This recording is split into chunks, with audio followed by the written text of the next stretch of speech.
Today we'll be discussing why DD Crow can stop cards from triggering their graveyard effects, like Cyber Angel Benten, and scenarios where they will activate, and some scenarios where they won't. Welcome to the Legacy Crusaders YouTube channel, my name is Benji, and welcome to the Ask Judgeman series where I try to teach you how to misplay less and win more by simply knowing more about Yu-Gi-Oh than your opponents. If you enjoy ruling content or have questions about other topics, check out the playlist above for previous episodes where questions you may have been asking have been answered already. And if they haven't, don't hesitate to leave a comment and maybe I'll make a video about it in the future.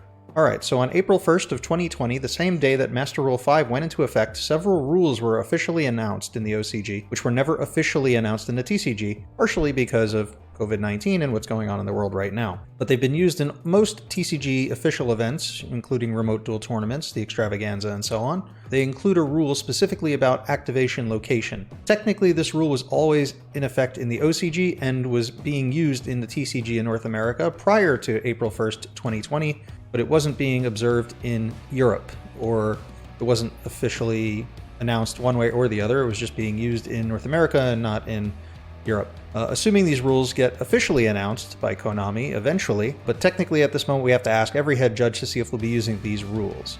So all 5 of the major rule changes that were announced on April 1st have been used by official events for all countries so far, so we can safely assume that they are being used, but just in case, ask a head judge.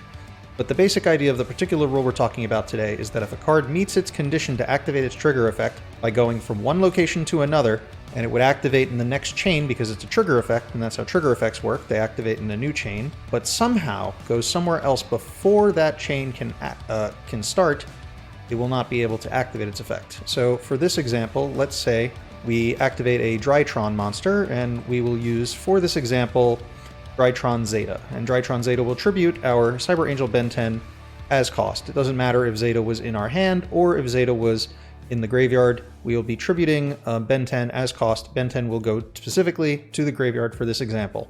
Several other cards could be activated during this chain. Chain link 1 will be Zeta because Zeta is a ignition effect, being speed spell 1. It will start the chain, and by the end of the chain, some sort of card effect was used to remove the Benten from the graveyard before the chain can resolve. Maybe DD Crow. Other options could be Ally of Justice Cycle Reader or Akero of the Golden Land. All of these cards banish a card from the graveyard. My personal favorite deck, Infernoids, are all DD Crows, so you can banish the Benten with almost any Infernoid monster, or maybe shuffle it back into the deck with a trap card like Transmigration Prophecy or Fiend Griefing. There's so many cards that can be used to remove this Benten from the graveyard prior to the next chain where its trigger effect would normally activate. And according to the new rules, if this card, despite meeting its trigger by being tributed, somehow goes somewhere else, it is technically a new card. So when the new chain comes about and it's ready to activate its trigger effect, it can't do it because it doesn't exist. The card that doesn't exist can't activate anywhere. Is it supposed to? Let's say we did DD Crow it. Is it supposed to activate in the banish zone? No, and the reason it doesn't is because the Benten in the banish zone is not considered to be the same Benten that was in the graveyard when it was originally tributed. So the Benten will not be able to activate its effect, and this has been pretty common in many situations that have come up when I played for real. Let's talk about a minor difference here, is that Benten, its trigger is specifically that it is tributed. It doesn't matter where it goes necessarily, as long as it's tributed, it has activated its effect. So, for instance, let's say our opponent activated Dimension Shifter, or there's already a Macrocosmos on the field, and Benten is tributed as cost for the activation of Drytron Zeta, because the cost can be paid, it just needs to be tributed, it doesn't specify where it needs to go, and Benten is banished. During the next chain, Benten would activate its effect to search because it was tributed. Even though it didn't go to the graveyard, it went to the banish zone. But if that card was somehow removed from the banish zone during this chain prior to the next chain, maybe by burial from a different dimension, maybe put it back in the graveyard, or out of acquisitiveness, maybe shuffle it back into the deck. Either way, the Benten won't be in the banish zone, which is where it was when it was tributed. It still would not be able to activate its effect in the next chain. Trigger effects occur in the next chain in a specific order depending on how many trigger effects were met. They start with the mandatory effects of the turn player, followed by the mandatory trigger effects of the opposing player, followed by the optional trigger effects of the turn player, then the optional trigger effects of the opposing player, and those can be put on the chain in any order as long as it maintains that state of order. So if I had 3 mandatory effects, I have to put them on the chain in any order I want. If my opponent had 1, they only have 1 choice, so they'll be chain link 4 with their mandatory effect. then my optional trigger effect will go as chain link 5 or higher, depending on how many I had, and then theirs would. And whoever finishes the chain of trigger effects is not the next person to respond with a quick effect. That's the general rule for how trigger effects work. We have to place all the trigger effects onto the chain before we can start activating quick effects, and there is a specified order in which trigger effects start a chain and go onto a chain. And if you choose not to put them on the chain in that particular order, unless they're mandatory, in which case you had to, you won't be able to activate them later. Alright, so scenarios where this has happened in the past, if you're familiar with Burning Abyss, most people are.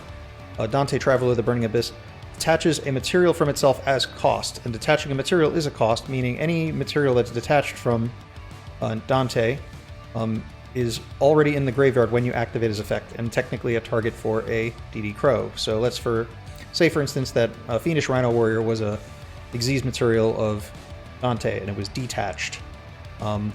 I could activate my Infernoid monster, targeting Fiendish Rhino Warrior to banish it from the graveyard before this chain resolves, and despite that its effect, its trigger, which is to be sent to the graveyard, was met, it's not in the graveyard when the next chain rolls around for it to activate its effect. That includes almost all of the mill branches of the Burning Abyss. So Graph, Farfall, all of those cards, if they were banished after being detached from Dante, or Dante also mills for cost. So if Dante milled 3 cards, and one of them happened to be one of these Burning Abyss monsters, I could either tribute my Infernoid targeting the card in the graveyard to banish it, or activate DD Crow, and either way it would be removed from the graveyard, and it wouldn't be able to activate its effect. Other cards that do this would be like the Neptibus, the Atlantean Prince. It sends Atlanteans to the graveyard as cost to activate its effect. So because they're sent as cost, they're sent before the next chain, which is where the trigger would be met. And if you were to banish let's say it's sent to Dragoons, and I banished the Dragoons, it would not be able to trigger in the following chain, because it was sent to the graveyard by the effect of a water monster. It's not in the graveyard now, so currently it wasn't sent to the graveyard by the effect of a water monster. It no longer exists. Cards that do not exist cannot activate their effects in the location in which they met their trigger, because they are no longer in that location. Another one that I've played against, it would be like a Toy Vendor would be activated discarding like Edge and Chain, which is normally done in order for Edge and Chain to search Fright for Fusion, but again, its trigger effect, it activates in the next available chain, and because it activates in the next chain, should I DD Crow or banish Edge and Chain from the graveyard prior to the next chain starting, it will not be able to activate, meaning they can't search for their Fright for Fusion. A more modern example of this would be if Eldlich the Golden Lord is in the graveyard and first Eldland is on the field, and Lord is activated, sending the Eldland to graveyard in order to add itself back to hand.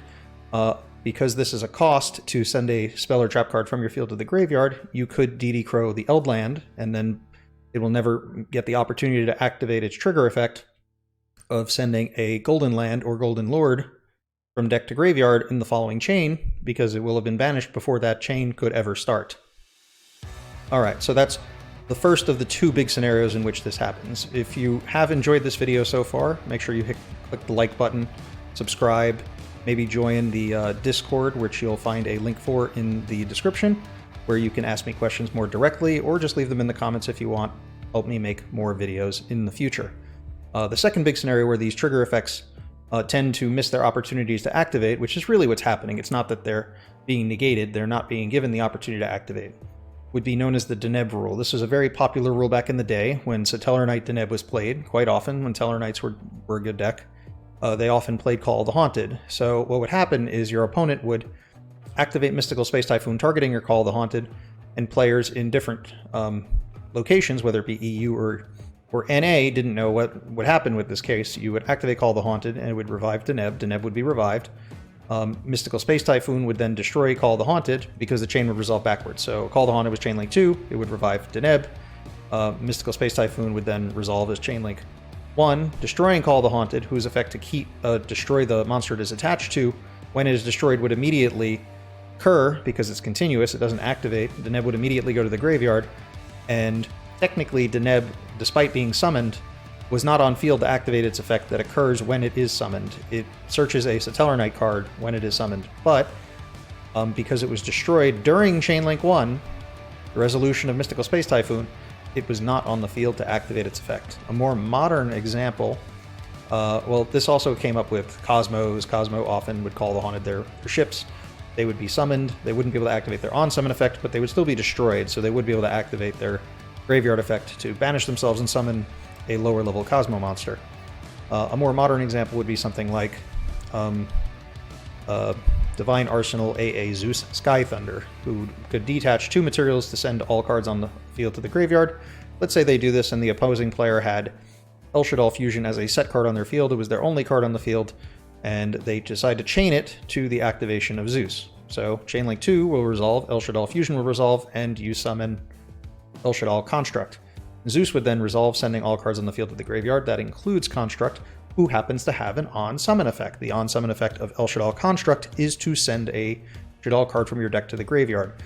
But when this chain has resolved, Construct is no longer on the field, which is where its on-summon effect would have met its trigger. And because it's not on the field, it will not be given the opportunity to activate that effect in the following chain. Although, Construct in this case does have a different trigger effect that occurs when it is in the graveyard, which it would be when the next chain starts, so it would be able to activate the effect in the graveyard to target the El Shaddoll Fusion, or some other Shaddoll spell or trap that's in the graveyard to add it back to the hand. If you still have any questions, make sure to leave a comment or contact me in my Discord, and I will see you next time.